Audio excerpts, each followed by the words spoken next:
Normally বাচ্চাদের রুমে বেডগুলো একদম গায়ে গায়ে লাগানো থাকে, যার ফলে সব অ্যাক্টিভিটি শুধু বিছানার উপর আটকে যায়।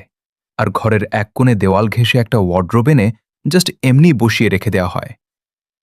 এর বদলে গ্যালভানাইজড স্কোয়ার স্টিল দিয়ে একটা মজবুত ফ্রেম তৈরি করে আপনি খুব সহজেই তার উপর পরিবেশ বান্ধব কাঠের প্যানেলগুলো বসিয়ে নিতে পারেন।